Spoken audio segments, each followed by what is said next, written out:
और हक को बातिल के साथ न मिलाओ और सच्ची बात को जानबूझकर न छुपाओ और नमाज पढ़ा करो और ज़कात दिया करो और अल्लाह के आगे झुकने वालों के साथ झुका करो।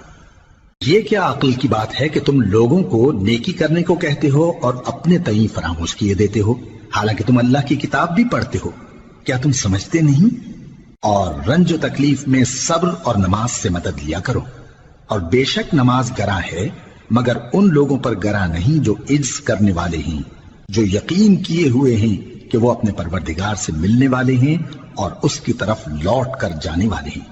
ऐ याकूब की औलाद, मेरे वो एहसान याद करो जो मैंने तुम पर किए थे, और ये कि मैंने तुमको जहान के लोगों पर फजीलत बख्शी थी।